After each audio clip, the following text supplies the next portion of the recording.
புதுச்சேரியில் செல்லிப்பட்டு படுகை அணையின் பெரும்பகுதி உடைந்து பல ஆண்டுகளாகியும் கட்டுமான பணிகள் தொடங்காதால் விவசாயிகள் பாதிக்கப்பட்டுள்ளனர். தொடர்பாக அங்கிருக்கக்கூடிய நம்முடைய சிறப்பு செய்தியாளர் இளமுதனிடம் பேசலாம். இளமுதன், தற்போது எத்தனை வருடங்களா இது சரி செய்யப்படாமல் இருக்கு? விவசாயிகள் எது போன்ற பாதிப்பு சந்திக்கிறாங்க?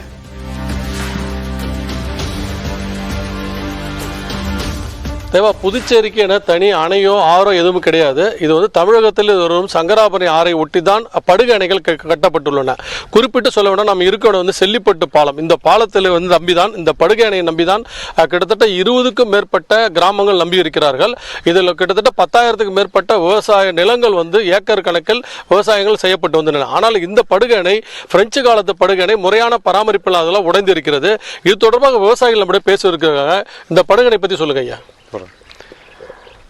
பிரெஞ்சு அரசாங்கத்தால் 1906ஆம் ஆண்டு கட்டப்பட்ட இந்த சங்கராபரணி குறுக்கே செல்லிப்பட்டு பிள்ளையார் குப்பம் இடையில் கட்டப்பட்ட இந்த படுகணை, இதனை நம்பி கிட்டத்தட்ட 30 கிராமங்கள் குடிநீருக்கு ஆதாரமாகவும் விவசாயத்துக்கு ஆதாரமாகவும் விளங்கியது.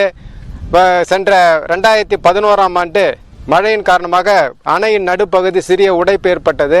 அதை புதுச்சேரி அரசு உடனடியாக சரி செய்திருக்க வேண்டும். ஆனால் தற்காலிகமாக மணல் மூட்டை கட்டி தற்காலிகமாக சரி செய்தார்கள்.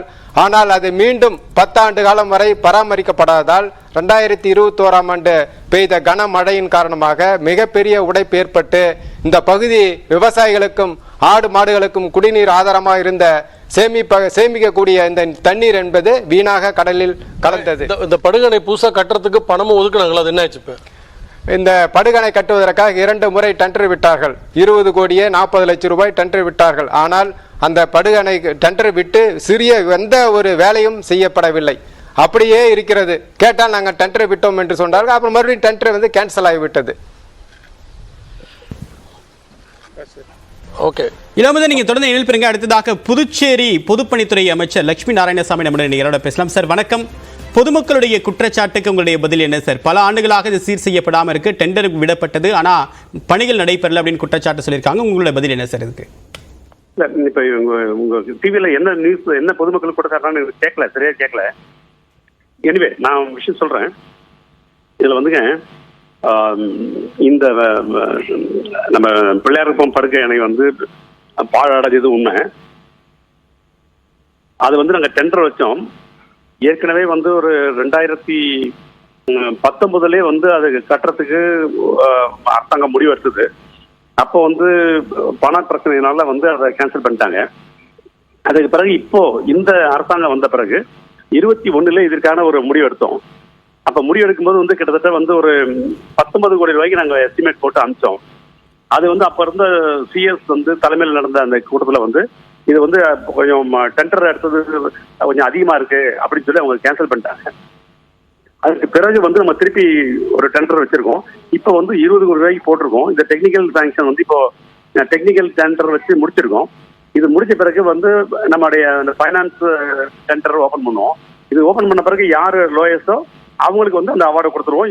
விரைவிலேயே, அதாவது ஏற்கனவே ஃபைனலைஸ் பண்ண வேண்டிய விஷயங்கள் ஒரு சட்ட சிக்கலால அது வீணா போச்சு, அது கேன்சல் ஆகி போச்சு. இப்போ வரப்போறது இது கரெக்டா இருந்து கண்டிப்பா நம்ம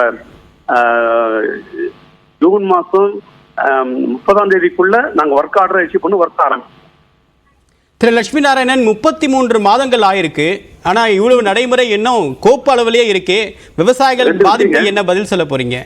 என்ன விஷயம் கோப்பு பாதிப்பு? என்ன விஷயம்னா, இங்க பிஎஸ்ஆர் ரேட்னு பாண்டிச்சேரியில இருக்கு. இந்த பிஎஸ்ஆர் ரேட் ரொம்ப 2017க்கு அப்புறம் திருத்தப்படலை, பல காரணங்களால் திருத்தப்படலை. அதை நீங்க புது பிஎஸ்ஆர் ரேட்டு தரணும் அப்படின்னு சொல்லிட்டு சில அந்த ஒப்பந்தக்காரர்கள்லாம் யாரும் பார்ட்டிசிபேட்டே பண்ணல. இப்போ போட்டுக்கிற நான் சொன்ன அந்த டெண்டர்ல கூட ஒருத்தர் தான் போட்டிருக்காரு. இவங்க மற்றவங்களாம் யாரும் போடல.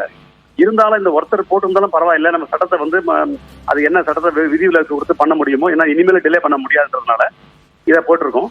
அதே போல டெக்னிக்கலா சில விஷயங்கள் இருக்கு. என்ன ஆறு வேகத்துல நாளைக்கு ரொம்ப குறைவா போட்டு அதுல ஏதாவது தரம் குறைவேண்டி போச்சுன்னா நாளைக்கு பிரச்சனை வரக்கூடாதுன்றதுனால நாங்க எல்லாத்தையும் கவனமா வச்சு இது பிஎஸ்ஆர் ரேட்டு ஏற்றி கொடுத்தோம். அதே போல இனிமேல் டெண்டர் யாரும் போடனாலும் போட்ட ஒரு டெண்டர் வச்சே கூட இதை எப்படி அப்ரூவ் பண்ணி தர முடியுன்றதுக்காக நாங்கள் முயற்சி எடுத்துட்டு இருக்கோம். அது இப்ப எலெக்ஷன் கோடு நடுவில் 2 மாசம் அதனால வந்து எந்த வேலையும் செய்ய முடியாது, டெண்டர் ஒர்க்கு ஃபைனல் பண்ணிடுவோம். அதனால இந்த 2 மாசம் போச்சு. ஏற்கனவே வந்து நான் சொன்னது இல்லையா, அந்த பழைய சீஃப் செக்ரட்டரி கமிட்டியில இருந்த அந்த டெக்னிக்கல் கமிட்டி வந்து ரிஜெக்ட் பண்ணதுனால டிலே ஆகி போச்சு. அதனால இப்போ வந்து எங்களுக்கு நபார்டு தான் லோன் கொடுத்துருக்காங்க, அவங்களுக்கு வந்து எங்களுக்கு டெலிவரி கொடுத்துருக்காங்க. எப்படி பார்த்தாலும் இந்த ஜூன் மாதம் கடைசிக்குள்ள நாங்கள் இந்த டெண்டர் ஃபைனலைஸ் பண்ணி ஒர்க் ஆர்டர் கையில் கொடுத்து ஒர்க்கை ஆரம்பிச்சிடுவோம். உங்கள் கருத்துக்களுக்கு மிக்க நன்றி திரு லட்சுமி நாராயணன். இளமதன் தற்போது வெகு விரைவாக இந்த பணி நடக்கும் அப்படின்னு சொல்லியிருக்காரு. இந்த பணிகள் வழக்கமாக எத்தனை மாதங்களில் முடிக்க வாய்ப்பு இருக்கு? விவசாயிகள் இது என்ன உடனடியாக என்ன செய்யணும் எதிர்பார்க்குறாங்க? நிச்சயமா இது நம்ம விவசாயிகிட்ட கேட்போம். ஐயா, பொதுப்பணித்துறை அமைச்சர் வந்து இந்த பணிகள் வந்து ஜூன் மாதம் தொடங்கப்படும், எவ்வளோ சீக்கிரமாக நாங்கள் தொடங்கும், எவ்வளோ சீக்கிரம் முடிப்போன்றாங்க. நீங்கள் என்ன அதை பற்றி சொல்கிறீங்க? ஜூன் மாதம் தொடங்கினா இந்த பெரிய ஒரு பணியை எப்படி நம்ம வந்து முடிக்க முடியும்? ஏன்னா செப்டம்பர் மாதத்தில் நமக்கு வந்து பருவகால மழை வந்து ஸ்டார்ட் ஆக போகுது. அதே மாதிரி பார்த்தீங்கன்னா இந்த அணையினால் கிட்டத்தட்ட வந்து ஒரு 20 கிராமங்கள் புதுச்சேரி